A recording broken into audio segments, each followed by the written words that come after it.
അമ്മേ, അച്ഛാ. എന്താണ്? അച്ഛാ, എനിക്ക് ഗവൺമെന്റ് ജോലി കിട്ടി. സത്യമാണോടാ?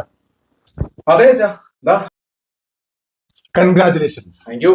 അയ്യോ, എന്റെ കുഞ്ഞിന്റെ എത്ര നാളത്തെ പ്രയത്നത്തിന്റെ ഫലവാ. എടാ ഇത് അത് ജോലി ലെറ്റർ. അയ്യോ, ഇത് പോലീസിന്റെ അറസ്റ്റ് വാറണ്ട് അല്ലേ? എന്തുകൊണ്ടാ അറസ്റ്റ് വാറണ്ട്? വേണ്ടേ? എന്തുവാടാ മോനെ, ഇതൊന്നും മനസ്സിലാകുന്നില്ലല്ലോടാ. എന്റെ പൊന്നമ്മേ, 7-8 വർഷമായിട്ട് ഞാൻ PSC കോച്ചിങ് എന്ന് പറഞ്ഞ് നടക്കുമല്ലയോ. എന്നിട്ട് എന്തെങ്കിലും ഗുണമുണ്ടായോ? എത്ര ടെസ്റ്റ് എഴുതി, എന്തിന് റാങ്ക് ലിസ്റ്റ് വരെ വന്നു, എന്നിട്ട് എന്തെങ്കിലും കാര്യമുണ്ടോ? ജോലി കിട്ടിയോ? ഇല്ലല്ലോ.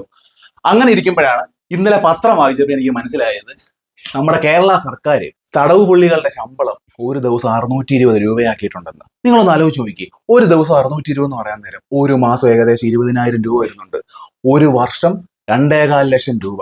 ഒരു 10 വർഷം ജയിലിൽ കിടക്കുന്നവന്റെ അക്കൗണ്ടിൽ എത്ര രൂപ കിടക്കുമെന്നറിയാവോ? 25 ലക്ഷം രൂപ. അത് മാത്രമല്ല, അക്കോമഡേഷൻ ഫ്രീ. ഫുഡിന്റെ കാര്യവും അമ്മയുടെ ഇവിടുത്തെ പച്ചക്കറിയും ചോറും അല്ല, നല്ല അടിപൊളി ഫുഡാ ജയിലില്. ഒരു ദിവസം മുട്ടയാണെങ്കിൽ ഒരു ദിവസം ബീഫ്, അടുത്ത ദിവസം ചിക്കൻ, അടുത്ത ദിവസം മട്ടൺ. തീർന്നില്ല, എല്ലാ ദിവസവും യോഗ, പൂർണ്ണ വിശ്രമം, ഉറക്കം.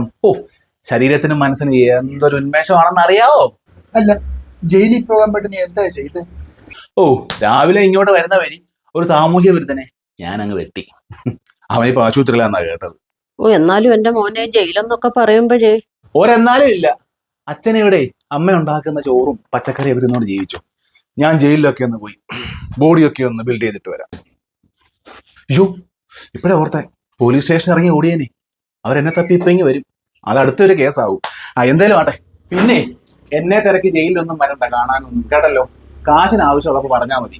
ഞാൻ ആരുടെയും കൈ കൊടുത്ത് ഗൂഗിൾ പേ ചെയ്യിപ്പിച്ചോളാം. കേട്ടോ? ഓട്ടെ. ആ കുത്ത് കിട്ടിയവനെങ്ങാനും ചത്തുപോയി കഴിഞ്ഞാൽ 7 വർഷം അകത്ത് കിടക്കാം.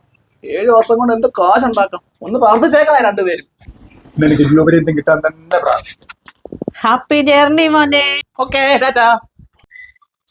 എടി, അവൻ പറയുന്നത് കേട്ടിട്ടെ എനിക്കും ജയിലിൽ പോകാൻ കൊതിയാകുന്നു. എന്നാലേ ഞാനും അങ്ങ് വരാം. അതിന്റെ തൊട്ടടുത്ത് വനിതാ ജയിലും ഉണ്ട്. നമ്മുടെ വീട് ആർക്കെങ്കിലും വാടകയ്ക്കും കൊടുക്കാം. ഇങ്ങനുണ്ട്.